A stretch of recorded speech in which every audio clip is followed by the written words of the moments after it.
Tell me when you're pressed, right? Thank you. Okay, Integrated Human Studies, Human Action for World Futures, number 6. And this topic is kind of interesting. It's really bringing in the whole concept of integrated human studies. We are dealing with big problems in the world. We are dealing with problems which are pretty hard to define, let alone look at, and certainly problems that are very difficult to find solutions for. We're dealing with this thing called wicked problems. Anyone look at that article on wicked problems? It's very strange. And yet, most serious problems in the world are wicked. They don't have simple answers. They're very hard sometimes to define.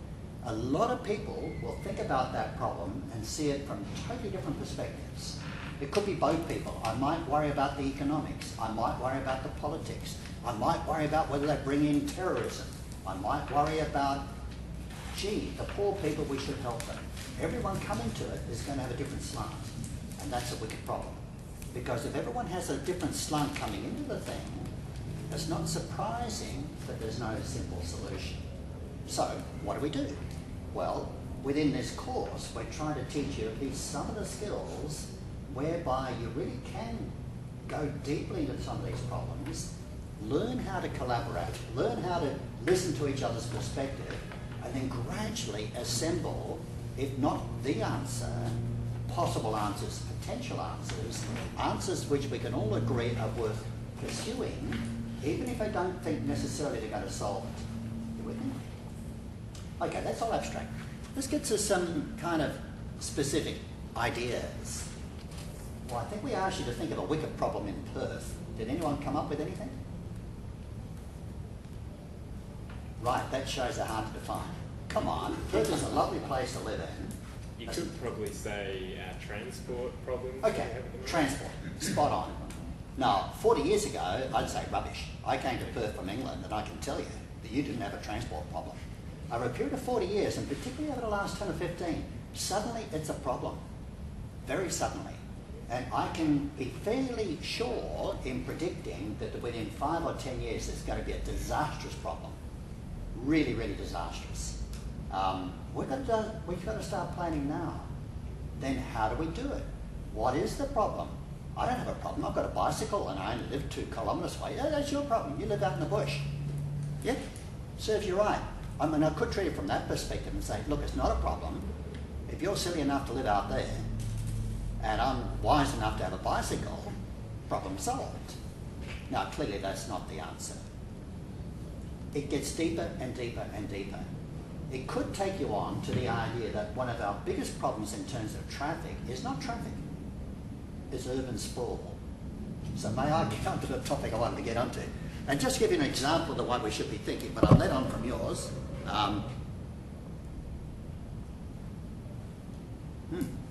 Sorry about this. Oh yes, can you see that? Now, and then if you started doing mind maps or the concept maps, I advise you to look at one or two, see map, and then I realised the best one I've found so far is this one called a lucid chart. Has anyone had a look at it? Okay, what do you think? It's good, but you can't do like images, and that was one of the things when I was looking at the other resources like images, colours, Yeah, like that. yeah. You can't put them in on the trial version. Okay, yeah, I think if everyone's interested, we might actually purchase one, a free one, which enables all of you to work on it, but we want to get a bit more experience yet. But let's not worry about images. The thing is with concept maps and mind maps, it's all rubbish. We all think in terms of mind maps. Every time we construct things that relate to each other, we often have, that is related to that, and we, in our mind, have a little arrow, yep? And sometimes we think that is very closely related to that, and we'll have a big arrow. And then we suddenly think, oh, something else might be influencing it, getting back to traffic. Traffic congestion, because we have lousy roads and not enough freeways. And then we think, oh, wait a minute, if we build roads and freeways, that will cause more people to get cars that will clog it again, and a vicious cycle. So often when we talk or think, we're thinking in these concepts. The real issue is that when you get onto more complicated problems, it's very hard to remember all these things. So I've dodged up something here, which it took me a couple of hours because I hadn't used this program before, and I didn't really mean it to be a good example, but I meant to show you how you can develop these things. I started off the idea that urban sprawl is a root of all evil, and I am actually one of the people who've caused it. I've got a quarter-acre block in Nedlands, which is obscene. I used to love it and be proud of it. Gradually, I'm becoming very apologetic. It should be a high-rise tower. However, urban sprawl, of course, is why we have traffic problems. If we all lived in a nice dense city like Singapore or Hong Kong, we'd have metros, we'd have all sorts of beautiful things, while they'd having spent 2 hours a day sitting in traffic. Okay, but then you say, well, urban sprawl. What causes urban sprawl? Come on, we're now going into complex, wicked problems. Why do you think we have an urban sprawl? We did one of these in architecture. It was one of our first readings. It was called the Australian Quarter-Acre Block, and it looks at the mentality of the people in not wanting to be, the Australian mentality of not wanting to be so densely populated. Okay, look, I might have to repeat some of the things. I'm not sure when this is working. So you're involved in architecture, and it's almost a traditional idea that we want a nice big quarter-acre block. Is that it? Yeah. The Australian dream. The Australian dream, and I had that dream. And that dream was realisable 40 years ago. Less and less is realised. So it's almost a thing called tradition. If you look at this thing here, the thing driving urban sprawl, we can say, well, it's really the consumer. If there weren't any consumers buying these blocks, it would disappear. So it's the consumer. But then you say, well, what is driving the consumer? This is where we're making it more complex. One of our drivers is, can you see that one up there? Oh, probably I can do this here, can't I? Does that make sense?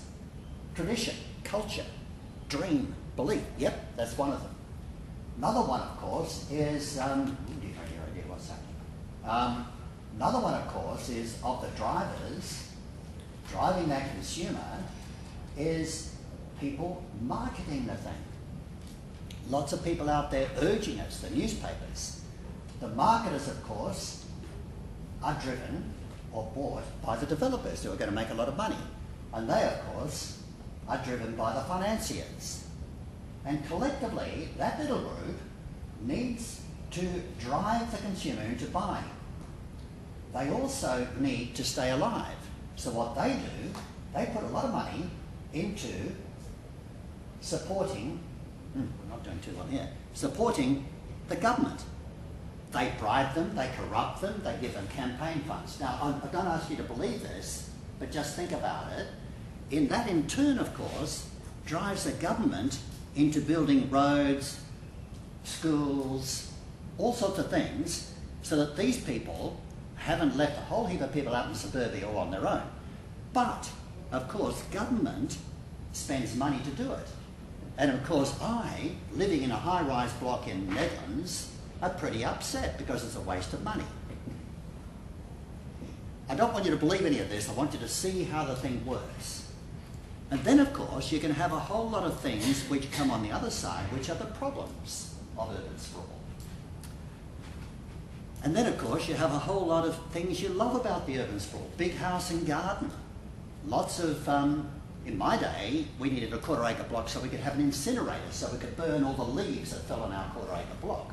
We're not allowed to do that anymore. Have I said enough?